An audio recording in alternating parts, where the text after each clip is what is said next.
अजय ने सोच लिया था कि वो शादी करेगा तो सिर्फ मधु के साथ। मधु के परिवार वाले तो इस रिश्ते को मान गए, पर अजय के माता पिता इस शादी के लिए अंत तक मना करते रहे। तुझे क्या लगता है वो शहरी लड़की हमारे गांव के रीति रिवाज और देसी खाना बनाना जानती होगी? मैं ये बात कभी नहीं मान सकती। तू मुझे झूठ बोल रहा है ताकि मैं इस शादी के लिए हाँ कह दूं। अब एक बात कान खोलकर सुन ले, तू मेरा बेटा ना होता तो मैं शादी में कभी ना आती। जब फेरों का समय होगा हम पहुंच जाएंगे आशीर्वाद देने के लिए। मैं इतनी कठोर मन की नहीं हूं जो तुझे आशीर्वाद ना दूं। कर ले तू अपने मन की शादी, हम पहुंच जाएंगे। अब ठीक है, मिल गई तुझे खुशी, चिंता मत कर, हम दोनों समय पर पहुंच जाएंगे। जा, तू जाकर अपनी होने वाली पत्नी के साथ शादी की सारी तैयारी कर, हमारा आशीर्वाद तुझे मिल जाएगा। थैंक यू पापा, थैंक यू माँ, मैं आपका इंतजार करूंगा। अजय को थोड़ी तसल्ली हुई कि उसके माता पिता इस शादी के लिए मान गए हैं। सारी तैयारियां हो गई और अजय मधु के साथ शादी के मंडप में पहुंचा तो उसने देखा उसके माता पिता शादी में पहुंच चुके हैं।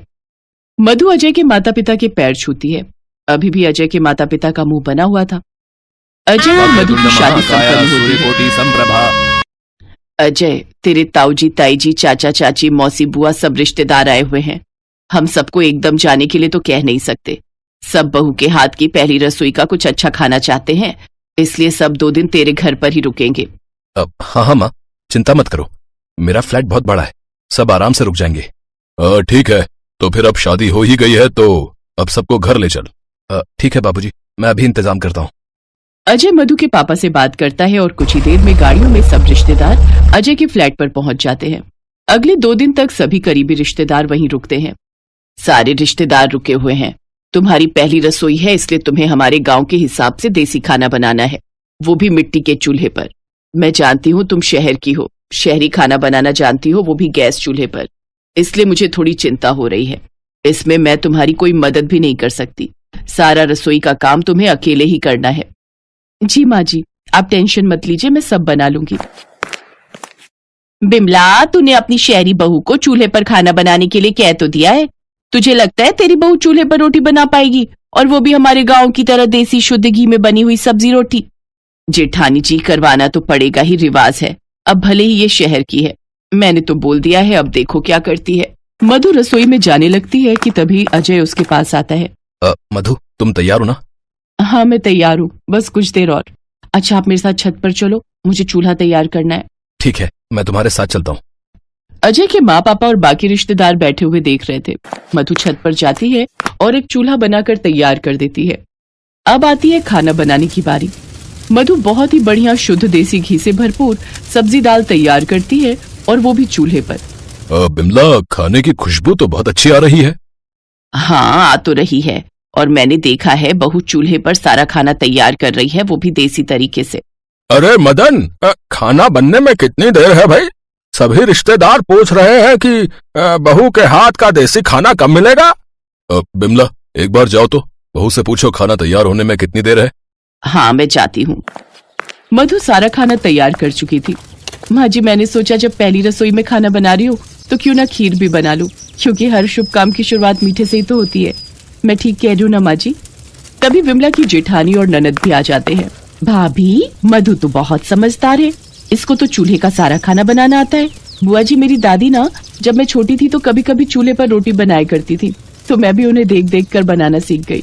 और आजकल तो फोन में देखकर भी हम बहुत कुछ सीख जाते हैं। क्या फोन में देखकर? वो कैसे? माँ जी, बस हम फोन में लिखते हैं कि हमें ये चीज बनानी सिखा दो, तो वो हमें सिखा देता है। और तो और चूल्हे की रोटी के फायदे भी पता चलते हैं। फोन में हम कुछ भी देख सकते हैं, कुछ भी ज्ञान ले सकते हैं। अच्छा, तो फिर चूल्हे की रोटी के फायदे क्या क्या हैं? जरा हमें भी बताओ बहू। चूल्हे पर बनी रोटी का स्वाद तो आप सभी जानते हैं, लेकिन इसके स्वास्थ्य लाभ भी अनेक हैं। चूल्हे का भोजन स्वादिष्ट होने के साथ साथ सेहत के लिए भी बहुत लाभदायक होता है। चूल्हे की धीमी आंच पर खाना पकने से पोषक तत्व बचे रहते हैं, जो खाने को और भी पौष्टिक बनाते हैं। और माँ जी, जैसे किसी को खाना पचाने में दिक्कत होती है, तो चूल्हे की रोटी हल्की होती है, जो आसानी से पचाई जा सकती है। इसलिए कभी कभी चूल्हे की बनी रोटी भी खानी चाहिए, ये बहुत फायदेमंद होती है। मैंने तो सोच लिया है, अब ये छत पर चूल्हा बना लिया है तो कभी कभी हफ्ते में एक बार चूल्हे पर ही खाना बनाया करूंगी। इससे स्वास्थ्य बहुत सही रहता है। अपनी ज्ञानवर्धक बातों से और अपने व्यवहार से मधु ने कुछ ही देर में सबका दिल जीत लिया। मधु के हाथों के बने चूल्हे के भोजन की सब बहुत तारीफ करते हैं और मधु की बताई गई बातों पर भी गौर करते हैं। मधु का मिलनसार स्वभाव देखकर उसके सास ससुर के मन की सारी गलतफहमियां भी अब दूर हो गई।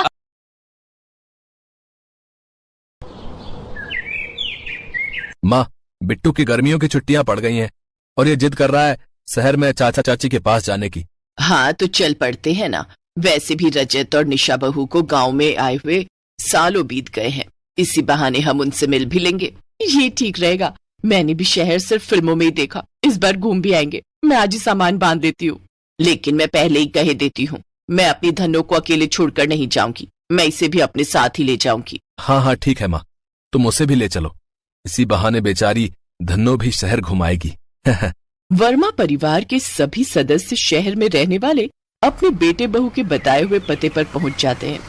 दरवाजे की घंटी बजती है। रजत डार्लिंग, देखो ना कौन है, छुट्टी वाले दिन भी आराम से नहीं सोने देते। तुम ही खोल दो ना। निशा दरवाजा खोलती है तो सामने गांव से आया हुआ उसका पूरा ससुराल खड़ा होता है, जिन्हें देख वो हैरान रह जाती है। आप सब यहाँ? हाँ बहू, बड़ा मन था तुम लोगों से मिलने का तो चले आए। ओह अच्छा किया, आइए ना। अरे ये आवाज कैसी? धन्नो भी आई है देवरानी जी। क्या आप गाय को यहाँ लेकर आए हो? हाँ तो मैं क्या उसे अकेला छोड़ती, अब बताई इसे कहाँ रखूं। हाय मेरा बिटवा, देख तो कैसे सूख गया है, और तू भी। अब तुम दोनों को गाय का दूध पिलाऊंगी, फिर देखना कैसे सेहत बनती है तुम्हारी। सासू माँ इसे सूखना नहीं फिट होना कहते हैं। माँ लाओ, इसे मैं बालकनी में बांध देता हूँ। फ्रेश होने के बाद सभी चाय नाश्ता करते हैं। उस फ्लैट को देखकर विमला कहती है, हे राम, इस घर में तो सीलिंग कितनी नीचे है। अगर अपने गांव के मुखिया यहाँ आते तो वो तो इसमें घुस ही नहीं पाते, उनका तो सर ही टकरा जाता। माँ ये शहर है, यहाँ लोग ज्यादा हैं और जगह कम है, इसलिए ये छोटे छोटे घर बनाने पड़ते हैं। उफ, इन गवार लोगों को किसने बुला लिया यहाँ, बिना बताए आटप के बस। उस रोज निशा सबके लिए गैस पर खाना बनाती है। अगले दिन निशा और रजत दोनों अपने अपने काम पर निकल जाते हैं। दीदी, हम दोनों को ऑफिस के लिए लेट हो रहा है, आप खाना देख लेना और हम दोनों की चिंता मत करना, हम बाहर ही खा लेंगे। अच्छा ठीक है देवरानी जी।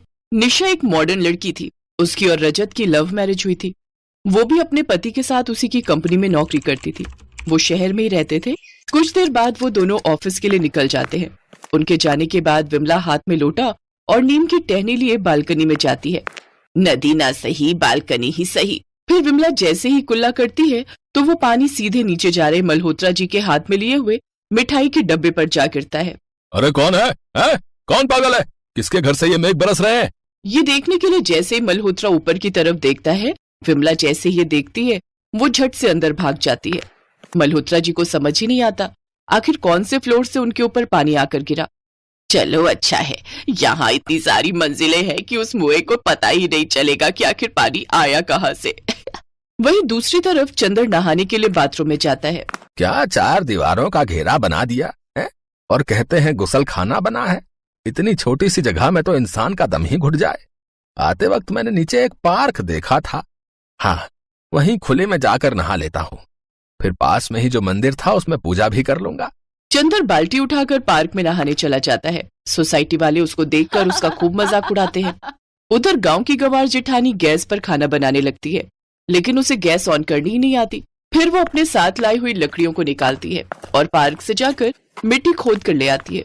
फिर रसोई में चूल्हा बनाकर तैयार कर लेती है और उस पर खाना बनाने लगती है। लेकिन कुछ ही देर में हर तरफ धुआं हो जाता है। सारी सोसाइटी में फायर अलार्म बजना शुरू हो जाता है और सब नीचे उतर कर आ जाते हैं। वो रजत और निशा को भी फोन कर देते हैं। कुछ ही देर में वो भी वापस लौट आते हैं। बालकनी में धन्नो के पास खड़ी सास अपनी बड़ी बहू ममता से कहती है, बहू लगता है भूकंप आया है, सब लोग नीचे उतर आए हैं। तभी सामने वाले फ्लैट से एक औरत चिल्लाती है, जल्दी से नीचे आ जाइए आंटी जी, आपकी फ्लैट में ही आग लगी है, धुआं वहीं से आ रहा है। तभी वहां ममता आती है और चिल्लाते हुए कहती है, अरे नहीं नहीं, वो तो हम चूल्हा जलाए थे, उसी का धुआं है ये। नीचे खड़े निशा और रजत अपना माथा पकड़ लेते हैं। फिर निशा ममता को गैस ऑन करना सिखा देती है। रात का डिनर करने के बाद सब सो जाते हैं, लेकिन बालकनी में बंधी धन्नो रंभाने लगती है, जिससे निशा और रजत को नींद नहीं आती। तो वहीं चंदर और ममता को तो गांव में खुले आसमान के नीचे आंगन में सोने की आदत थी, इसलिए उन्हें भी नींद नहीं आ रही थी। विमला गाय का दूध निकालकर न सिर्फ घर वालों को बल्कि आस पड़ोस में भी दे आती थी। सब बच्चे उसे दादी दादी कहकर खूब लाड़ लड़ाते। ऐसे ही कुछ दिन बीत जाते हैं। एक रोज बेचारी देवरानी जी को तो ड्यूटी के चक्कर में लिपाई का समय ही नहीं मिलता। जब से आए हैं हमने उन्हें एक बार भी घर को लीपते नहीं देखा। कोई बात नहीं, एक काम हम ये कर देते हैं। गंवार जेठानी सारे फर्श पर गोबर से लिपा पोती कर देती है, जिससे सारे घर में बदबू फैल जाती है। तो वहीं सास विमला उपले बनाकर हर जगह सूखने रख देती है। शाम को निशा और रजत वापस घर लौटते हैं तो ये नजारा देख निशा गुस्से में रजत से कहती है, रजत अपने इन गंवार घर वालों को यहाँ से चलता करो, नहीं तो ये हमें इस सोसाइटी में रहने लायक नहीं छोड़ेंगे और हमारी इज्जत का फालूदा करेंगे वो अलग। तुम्हें पता है सोसाइटी का सेक्रेटरी मुझसे कंप्लेन कर रहा था कि तुम्हारा भाई छत पर लुंगी में सो जाता है, जिससे लेडीज छत पर योगा करने नहीं जा पाती। हर जगह गाय की गोबर की बदबू आती है। अगर तुम इन्हें घर से नहीं निकाल सकते तो डिवोर्स पेपर पर साइन करने के लिए तैयार रहना। ये सुनकर ससुराल वालों को अपनी गलती का एहसास होता है और ममता उनसे कहती है, माफ करना देवरानी जी, हम ठहरे गांव के गंवार, हमें ये शहरी तौर तरीके नहीं मालूम और हमारी वजह से तुम दोनों अलग मत हो। हम आज ही वापस अपने गांव चले जाएंगे। लेकिन तभी सोसाइटी के बच्चे और आस पड़ोस के लोग वहां आ जाते हैं। नहीं दादी माँ, आप मत जाओ ना, हमें गाय का दूध पीने को कौन देगा। हाँ आंटी जी, भाई साहब, बहन जी, आप सबके यहाँ रहने से हमें अपने गांव की याद नहीं आ रही थी। मजबूरी के कारण हम सब शहरों में रुके हैं, नहीं तो आज भी हम सबके अंदर अपने गांव की मिट्टी बसी है। उन सब की बातें सुनकर निशा को भी अपनी गलती का एहसास होता है और वो भी अपनी सास से माफी मांगती है। फिर कुछ दिन और उन्हें अपने साथ रुकने के लिए मना लेती है। सबके कहने पर अब वो कुछ दिन और वहीं रहते हैं। अब वो सब एक साथ बहुत खुशी से